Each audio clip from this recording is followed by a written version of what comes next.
The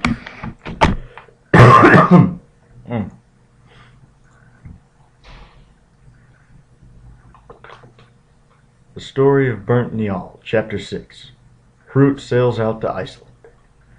Hrut stayed with the king that winter in good cheer, but when spring came he grew very silent.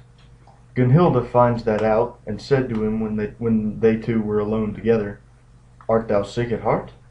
"So it is," said Hrut, as the saying runs, "ill goes it with those who are born on a barren land." "Wilt thou to Iceland?" she asks. "Yes," he answered. "Hast thou a wife out there?" she asked, and he answers, "No." "But I am sure that it is true," she says, and so they ceased talking about the matter.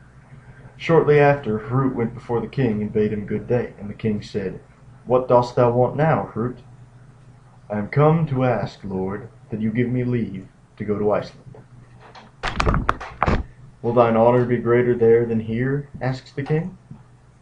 "No, it will not," said Hrut, "but every one must win the work that is set before him."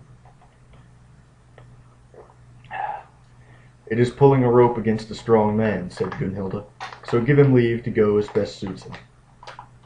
There was a bad harvest that year in the land, yet Gunhilda gave Hrut as much meal as he chose to have, and now he busks him to sail out to Iceland, and Alzur with him. And when they were all bound, Hrut went to find the king and Gunhilda. She led him aside to talk alone, and said to him, "Here is a gold ring which I will give thee." And with that she clasped it round his wrist. "Many good gifts have I had from thee," said Hrut.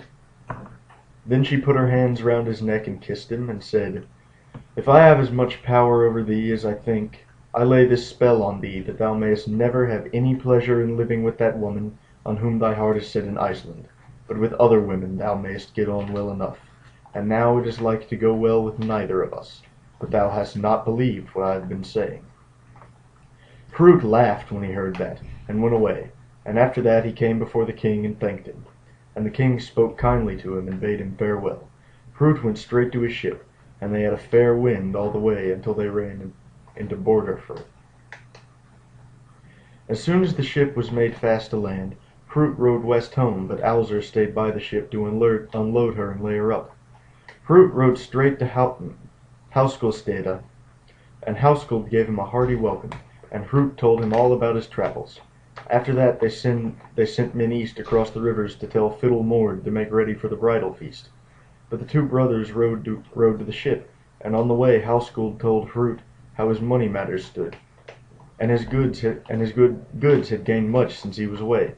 Then Hrut said, "The reward is less worth than it ought to be, but I will give thee as much meal as thou needest for thy household next winter." Then they drew the ship on land on rollers, and made her snug in her shed. But all the wares on board her they carried away into the dales westward.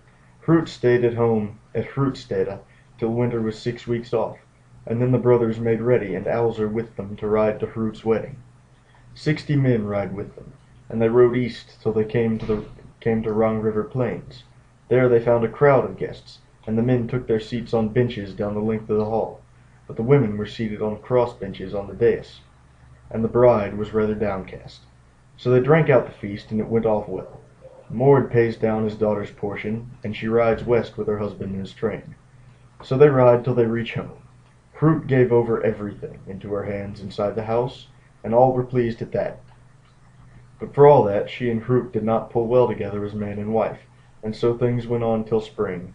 And when spring came, Hrut had a journey to make to the Westfirths, to get in the money for which he had sold his wares. But before he set off, his wife says to him, "Dost thou mean to be back before men ride to the Thing?" "Why dost thou ask?" said Hrut. "I will ride to the Thing," she said, "to meet my father." "So it shall be," said he, "and I will ride to the Thing along with thee." "Well and good," she says. After that, Hrut rode from home west to the Firths, got in all his money and laid it out anew, and rode home again. When he came home, he bussed him to ride to the Thing, and made all his neighbours ride with him. His brother Hauskell rode among the rest. Then Hrut said to his wife, "If thou hast as much mind now to go to the Thing as thou saidst a while ago, busk thyself and ride along with me." She was not slow in getting herself ready, and then they all rode to the Thing. Una went to her father's booth, and he gave her a hearty welcome, but she seemed somewhat heavy-hearted. When he saw that, he said to her, "I have seen thee with a merrier face. Hast thou anything on thy mind?" She began to weep, and answered nothing. Then he said to her again, "Why didst thou ride to the Thing, if thou wilt not tell me thy secret? Dost thou dislike living away there in the West?" Then she answered him, "I would give all I own in the world that I had never gone thither." "Well," said Mord, "I'll soon get to the bottom of this." Then he sends men to fetch Household and Hrut, and they came straight away. And when they came in to see Mord, he rose up to meet them and gave them a hearty welcome, and asked them to sit down. Then they talked a long time in a friendly way, and at last Mord said to Household, "Why does my daughter think so ill of life in the West yonder?" "Let her speak out," said Hrut, "if she has anything to lay to my charge."